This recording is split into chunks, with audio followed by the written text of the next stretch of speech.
And welcome to the Strengths Coaching for Excellent Results webinar. My name is Alena and I work as a leadership development and training consultant here in Strengths Partnership. And I'm really excited to run this webinar today and to talk with you about how Strengths Coaching can help deliver amazing results. However, before I go any further, I'm just testing the sound. I just want to make sure that everyone can hear me well. So if those of you who are on the webinar, if you can just find the chat box and let me know that you can hear me without any problems before I continue any further, if you can just put it into the question box or into the chat box, just to make sure that we can continue with the content.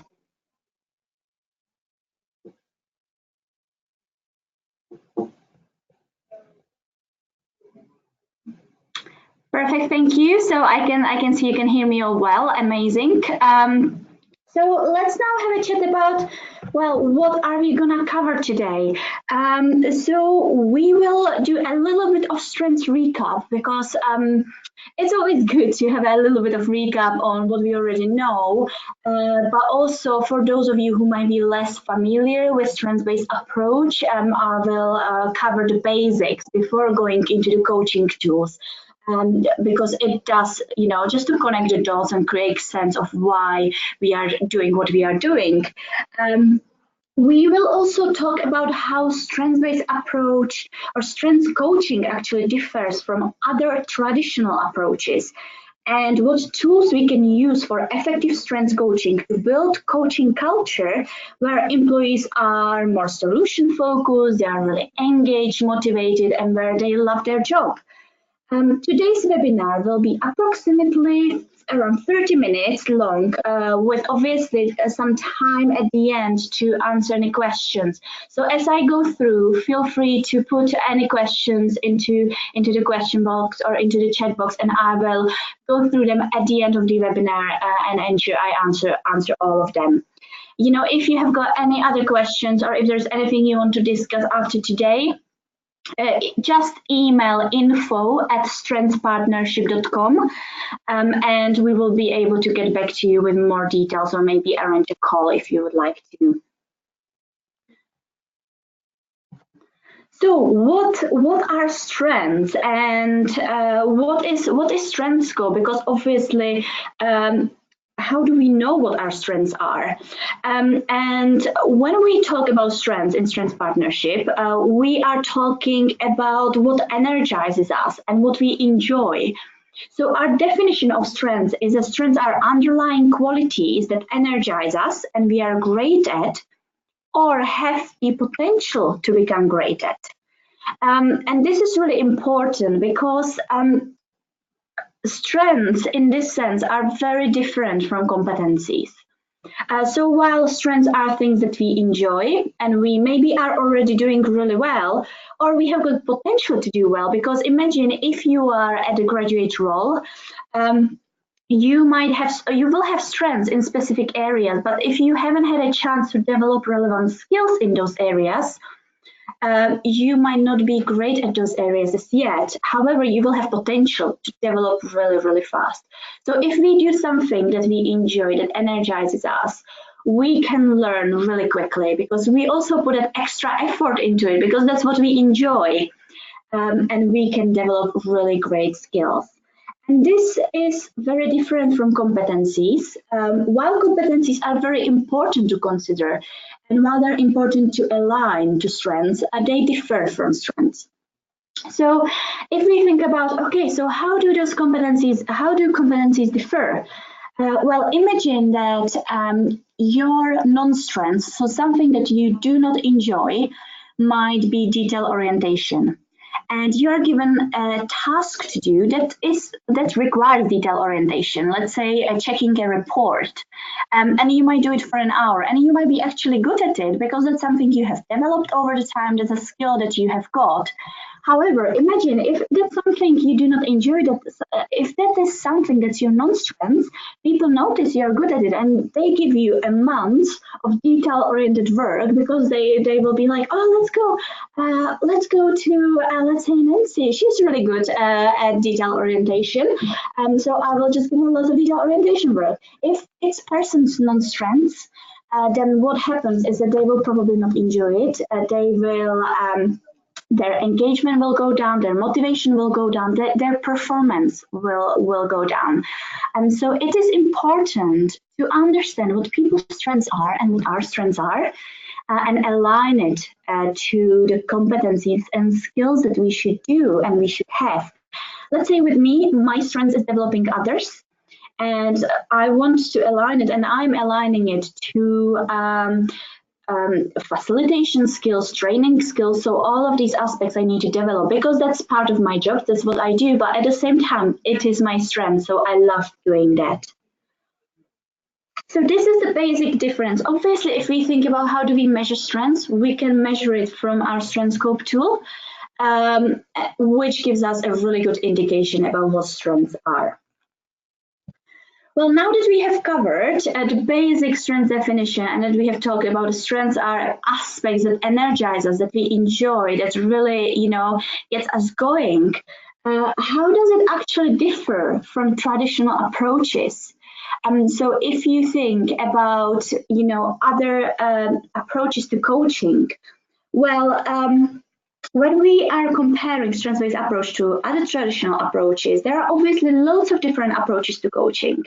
However, I think that this kind of table will help you understand why strengths-based approach to coaching is slightly different, it is slightly unique, and it can actually deliver amazing results. So lots of coaches, they do assume that there might be something wrong with the person and something that needs to be fixed. And they might spend lots of time to develop weaknesses or to look into the deficits of a person, or to really focus on what they need to develop. However, they might not spend sufficient time to focus on strengths. So to look into what's going well and all the strengths and skills that people have that they can leverage to become even better than they already are. Another unique point around strength coaching is that through strength coaching, we are trying to change people's mindset. And we are kind of trying to change mindset and long term and change culture and change how people think. While with the traditional approaches, we are more focused on changing behavior. And with the behavior, if we don't change the mindset, obviously it's very easy to come back. And I will give you a tool that you can use when you want to speak with your clients about changing the mindset. So how shall we do it to make sure we do it effectively? Another quite important aspect is that through strengths-based coaching, we are looking into people as being unique individuals that have got specific strengths, but they might have a specific risks as well. We do not kind of dismiss that there are risk areas we need to look into. However, we do not try to develop people as a well-rounded performers. So we do not assume if you are a leader, you need to be good at everything. Everyone has got their strengths and everyone has got some risks. And we need to look into how we can work with those strengths to achieve the goals we want to achieve, not how we can work with the risks to achieve our goals. With traditional approach, again, as I mentioned, it addresses weaker areas and it has got lots of focus on weaker areas. With strength approach, we looked at risks holistically. So we look into weaker areas, but we also look into overdone strengths and other interferences that we might control or not be able to control for. And finally, with strength coaching, we focus on the whole system, not just on the person, not just on the manager, but we focus on the team, on the key stakeholders, and how we can maybe draw on their strength, how we can bring them on our journey to help us achieve our goals. So if we think about it, what is strength coaching then? Our definition is that strength coaching basically is creating an appreciative and trusting relationship which helps the individual or team find ways to achieve excellence through stretching their strengths, reducing performance risks, and facilitating effective learning. As I promised, I said we would be discussing a few tools on today's webinar. And the first one was around changing the mindset. And we call this tool path of limitation, path of possibility. And this is a really good tool to generate a discussion with your coaches around how to change their mindset. And I'm not sure how familiar you are with this tool. However, it is used very actively in strengths coaching, and it actually there's a lot of research. Actually, Professor Carol Dweck showed that comes from Professor Carol Dweck, and she showed the importance of kind of mindset to effectively learn and to learn quicker. So if you have got that growth mindset, you are able to bring much better results. So we kind of try to help the coaches to understand how their thinking patterns can influence their performance. If you have a look at the slide, at the bottom of the slide, we call it path of limitation. Imagine if you focus on weaknesses and if you focus on threats and problems, this automatically creates kind of a reaction in your brain that leads to specific emotions, mainly quite negative emotions.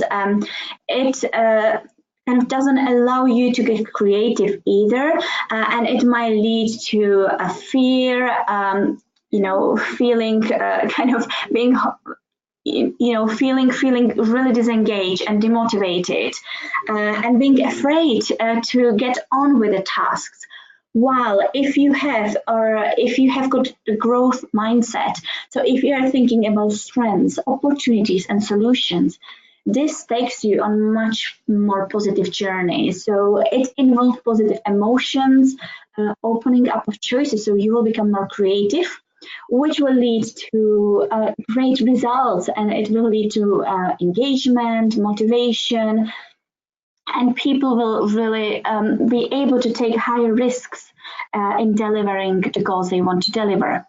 And obviously, each of us will move in different times depending on what we experience, on who we are, between the path of limitation, path of possibility.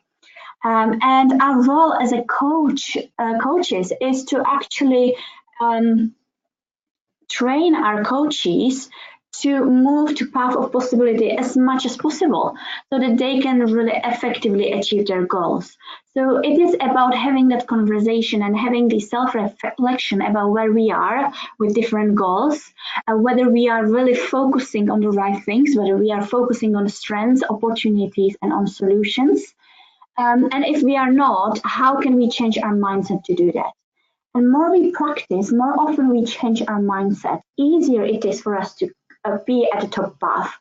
And sometimes people assume because I work with a strengths-based approach, I might be always at the path of possibility. But no, that's definitely not the case. Sometimes if there is something that I perceive to be stressful, I might go into, focusing on a problem as being a path of limitation. But it is about catching myself in that moment and changing my mindset about it and really thinking about, okay, actually, let's stop here. What are the opportunities there? What could be the possible solutions?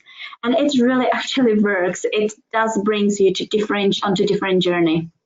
And it helps you to deliver what you want to deliver very, very effectively.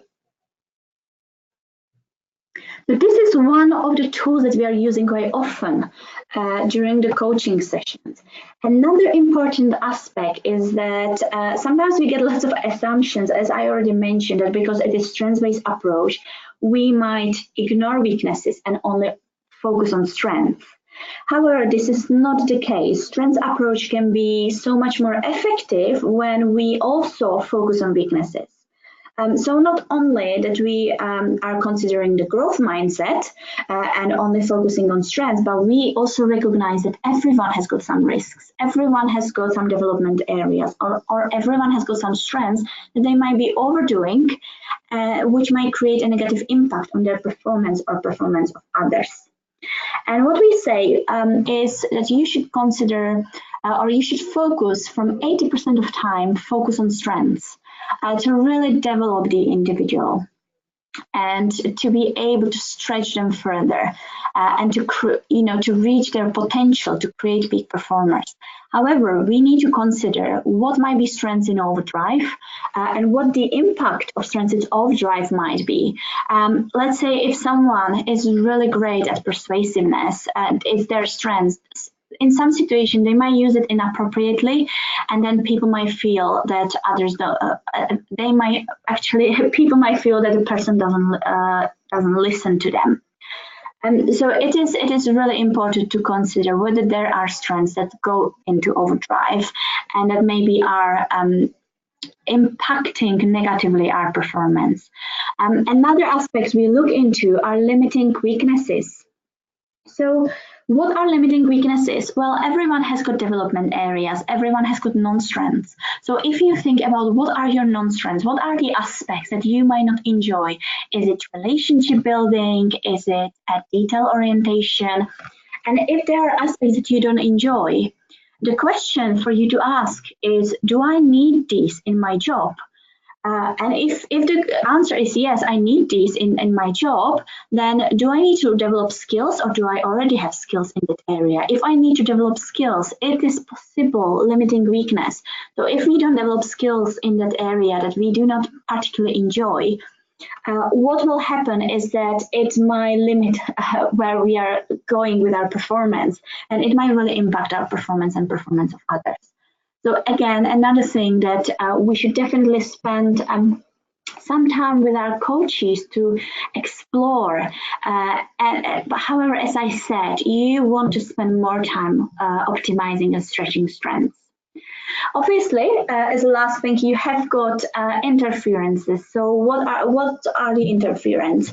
These could be internal, external, so something that we are, it's internal to us. These could be, for example, our limiting self-beliefs. While external could be environment we work at, it could be the leadership team, or it could be any other things that we might actually even not be able to control for. So all of these things are really important to consider in order to achieve amazing outcomes from the coaching sessions. Well, I think that a big reveal of today's webinar is our coaching model, and I will spend some time talking through this model just to explain what it is about, why we use it, how we use it, and take you through each stage of this model, and maybe give you suggestions around areas you can explore. So we call our model to strengths coaching strong model, so strong business coaching, and it is our framework that we use, and it is designed to provide some structure to coaching conversations around strengths-based approach. And some of you may already recognize a GROW model and maybe see some similarities with the GROW model. However, as with the GROW model, you don't have to go stage by stage. You might jump between different stages as you need to. Therefore, same as with the GROW model, strong model is supposed to be a guide for you to ensure that you can effectively coach people through strengths and that you can use strengths coaching techniques. However, I will obviously go through this through the stages one by one to explain what they are about, how we can explore these with our coaches, and explain what is unique about the strengths coaching. So where those unique questions come in, which maybe traditional coaching coaches might not cover. So first step of the coaching is around setting our goals. So it's the S letter at the top. And this is about what would success look like. So it's about contracting with our client the basis of the coaching program and identifying the specific goals that the client wants to achieve while working with you as their coach. And obviously, in order to do that, there are a number of questions you can ask, such as what would you most like to achieve from this meeting? How will you measure your progress and success? What quick wins do you believe you can aim for? Or also, what would you like your key stakeholders or your team to be saying about your achievement in 6 months' time? So all of these questions can really help you to set the goals. And this is very, very similar, to the GROW model.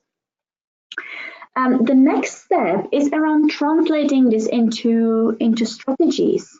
So once the goals are clarified, we want to explore the strategies and approaches to achieve these goals. Therefore, we will want to explore, how we will ensure that our plans support the organization's goals. Who are the stakeholders who you need to get on board to help you implement your plan? Or what steps can you take to gain their commitment? And what options have you tried in similar situation in the past that maybe worked or that didn't work? And why they worked and why they didn't. So exploration of people's experience, of the successes, of aspects that were less successful, and thinking about how these can be translated into strategies, into actions, is really, really important. And this also helps us to move onto the next stage of the model, which is around releasing productive strengths. And when we are talking about releasing productive strengths, this is where strengths-based approach is starting to be unique in comparison to other models out there. Therefore, looking into people's experiences, you want to explore their strengths. So you want to explore how they can engage with others, or you want to explore whether there is maybe how they can stretch their strengths. So what are they already good at, and what are the experience they can get to stretch it, and whether there is any education or whether there is any support from others. So obviously questions you might ask around these areas is, what strengths have you got which maybe have contributed to your past successes? And what strengths can you bring into achieving your goals or to progress your goal? And how can you stretch those strengths? So how can you use them differently in new ways? How can you become more agile to achieve your goals? So this would be, as I mentioned, through looking into different experience that we can get, or maybe knowing someone who has got strengths in the same area and we know they might be using them differently. So learning from them, finding a mentors in the organizations we can learn from, or learning from colleagues as well. So really bringing others into it. And obviously, as I said, strengths are very important, but we should consider them in relation to skills, or in relation to competencies that we need to have. So obviously, we want to explore what skills and knowledge we will need to develop in areas of strengths to help us achieve our goals. So that was the third step, which was the releasing productive strengths. Obviously, the next one will be another aspect we have mentioned. We do consider performance risk. This, even though we are focusing on strengths-based approach, it doesn't mean we would be ignoring our performance risks. So the next step would be having a discussion around overcoming performance risks. So the strengths approach kind of adds lots of value by helping your client become aware of and overcome the sources of any performance risk that might be limiting their performance or limiting performance of their teams, of the organization. And as I already mentioned, one of them is strengths in overdrive. Then there is limiting weaknesses or other internal or external interference. So considering strategies to do this is really important, such as looking into how to dial down our overdone strengths, through maybe dialing up some of our other strengths. So let's say if I have got my results focus in overdrive, which sometimes happens because I want to get everything. I want everything to be done yesterday. And I might miss small steps that are very important in order to achieve end goal. What I do in order to dial down my results focus, I dial up my efficiency. So I create quite detailed project plan with lots of smaller deadlines so that I don't just focus on a big end goal, which obviously leads me to be very ineffective in my performance. With limiting weaknesses, you might want to do different approach. You might want to draw on others. So if someone has got area that's their non-strengths, however, it's something they need to develop or they need to do, first thing to consider is the team of people they work with. Is there someone who has got the same thing but as a strength, then maybe I could bring with me on my journey, or that could get involved in this project and would really help me to achieve those goals. Or can I draw on any other of my strengths? So can I maybe, if I have got a relationship building non-strengths, if it's something that I do not enjoy, shall I maybe use my emotional control because it's my strengths, that's something I do, so I can really control about how I feel about situation where I need to build relationships, and do this much better and develop skills in this area in order to do it when needed. And obviously, kind of additional questions you can ask to explore is, what might get in the way of the success or of achieving your goals? What are the risks to you, to the team, and to the business? So really exploring the risks on a different levels. And which of your strengths obviously tend to go into overdrive and undermine your progress, and how you can reduce them. So really exploring all of this is really, really important.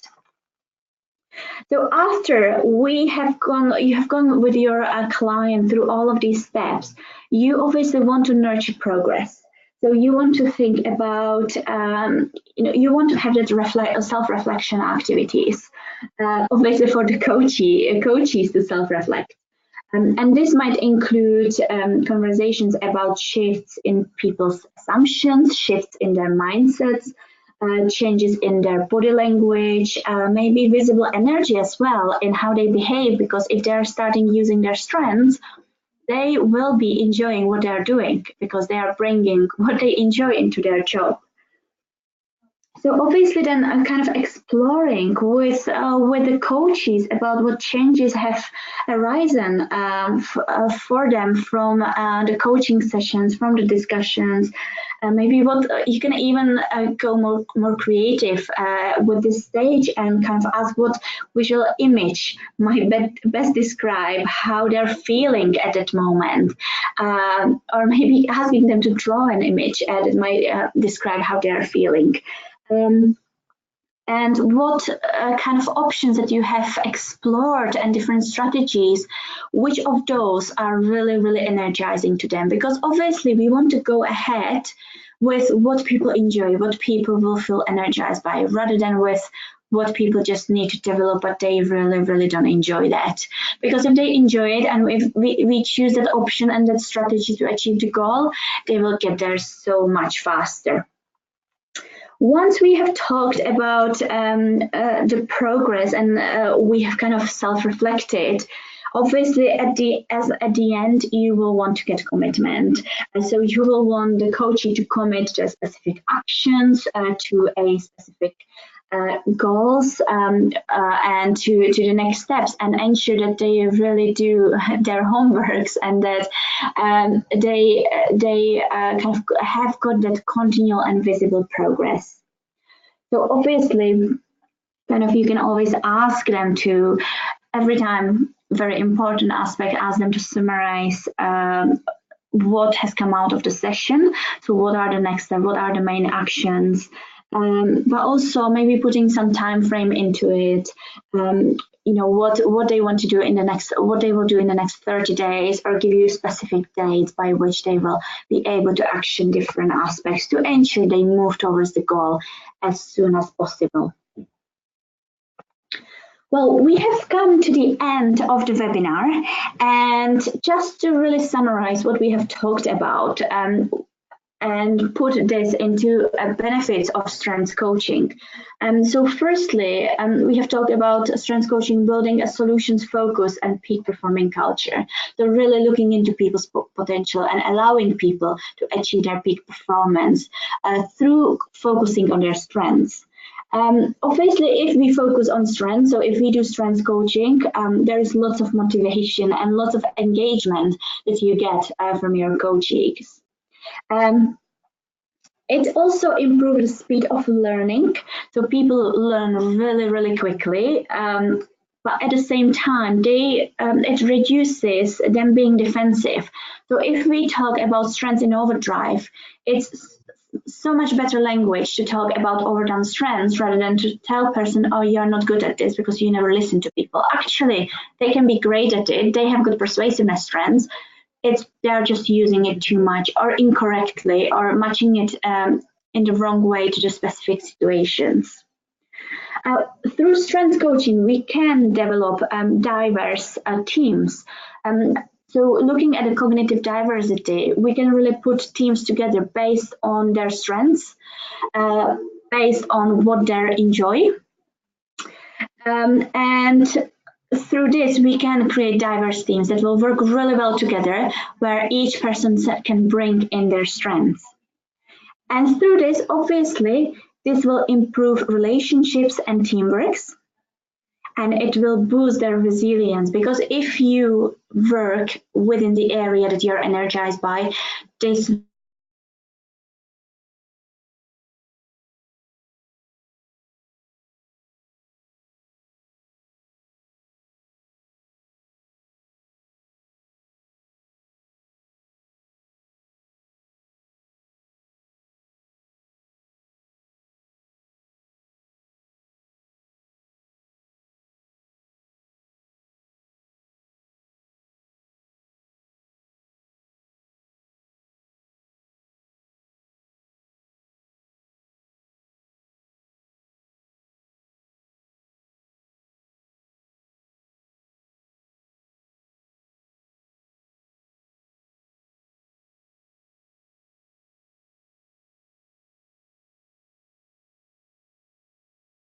really happy to go through any of these in more detail, but I will now give you a few minutes just to answer any questions.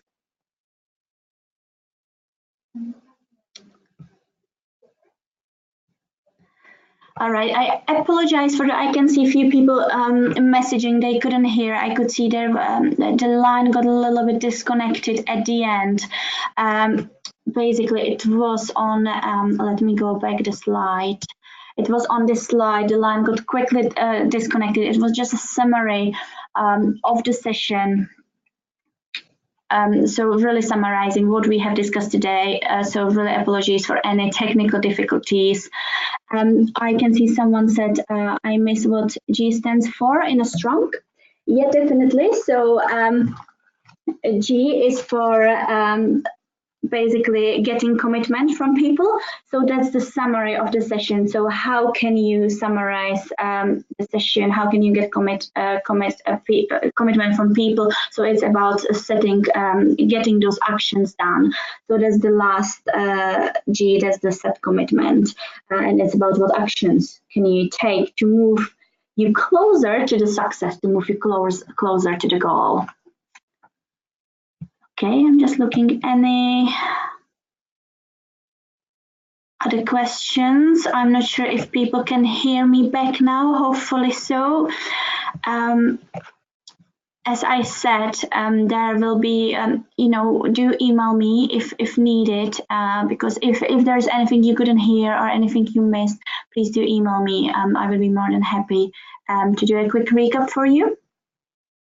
So I cannot see any more questions at the moment?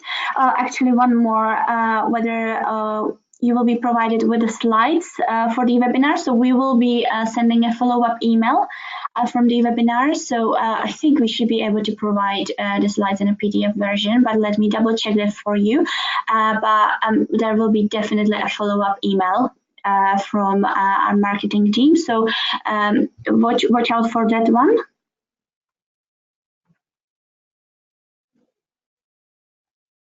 All right, and more questions coming through.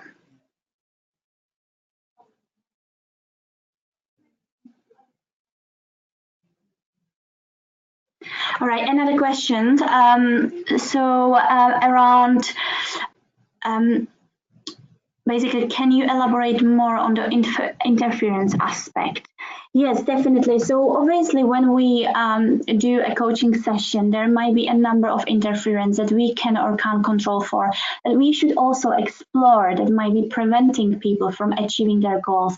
And I think almost a simple question as, what might prevent you from achieving the goal, and really exploring whether there is something inside us that might prevent us. So the interference that could prevent us from achieving our goal, as I mentioned, was, for example, self-limiting beliefs or low self-confidence, not having or being disengaged.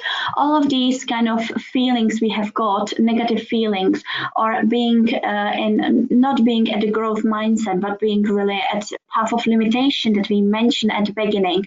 This is everything that is internal interference that can prevent us from achieving the goal, and that's something that we should explore with the coaches during the session. The external one, again, these would be aspects such as environment, or it could be really if there is anything actually external that might happen to the person. That could be things. Obviously, it's very difficult to bring this into coaching sessions, but sometimes people might have things that are happening in their personal life that they cannot control for, that might be impacting the way the session progresses and the way they feel. So these are kind of all external aspects that might interfere. And again, looking through those aspects, looking whether maybe there's anything in a work environment, anything we might not be able to control for, that might be interfering in achieving the goal that we have set up at the beginning of the session, is really worth exploring. And it's kind of different from the limiting weaknesses and overdrive strengths. So these are the interference that I was talking about. Another question, how often are your courses, and can we get regular updates of locations? Yes, so our courses for coaching, I think they are every quarter. We definitely do them a few times per year. Have a look at our website at strengthscope.com. If you go, there are kind of three lines at the top right corner, and there is a training area. If you go into the training, just look at the Strength coach trainings, and basically it will show you all the dates and different locations. At the moment we are in London only, in the central London, and the training is it's a 2 days training. I would be more than happy to provide you with more details about the training. So if you have got any questions, or if you cannot find it, just email to info@strengthspartnership.com, and we can send you more details. Okay, another questions coming through.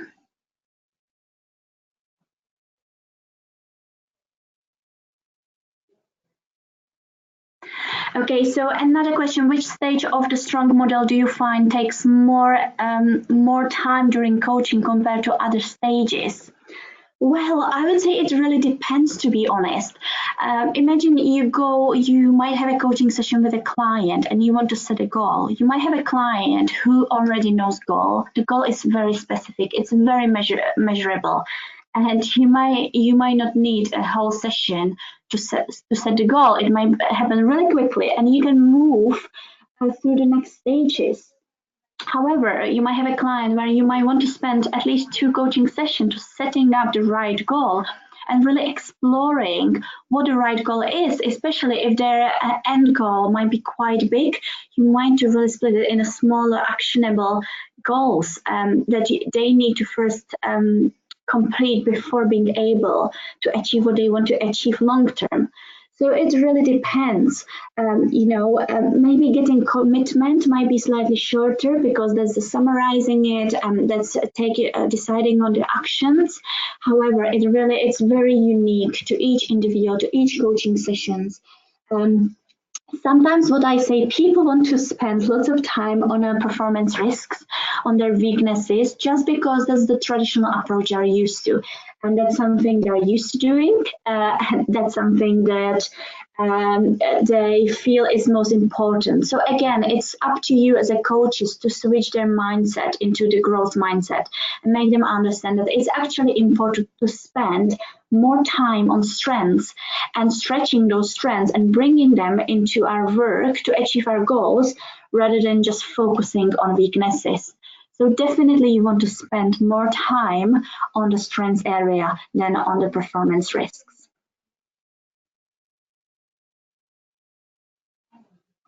Okay, are your coaching courses independent to other accredited courses such as ILM or CMI or supplement them? So I would say they are more as an addition to them. We are looking into getting our course recognized by International Coaching Society. However, at the moment, I would say they are more as an addition because they are strengths-based. It is solely focusing on strengths-based coaching. So we have had lots of coaches on our courses who have got years of experience, who are focusing on a coaching model and want to explore other models, explore strengths-based coaching because they have been using it with their clients, they've been using Strengthscope, but they really wanted to learn how best to achieve goals through using strengths. So I would say it's a really good addition to other traditional coaching accreditations. Is there an opportunity to train in Scotland or can we do it remotely? Okay, so with this, Nancy, I'm not sure. We have got distributors in Scotland, so I am gonna look into that for you. I think at the moment we do have the sessions only in London. We are not doing it remotely just because it's really important. There are lots of practice sessions that you do, lots of practice during those 2 coaching days with others in the room, so that when you leave the training, you are really confident as a coach and going forward in terms of using strength coaching. So we do not do e-learning for strength coaching. However, let me have a look because there are plans to look into different areas where we could run our courses. So let me have a look into it for you and I will get back to you on this.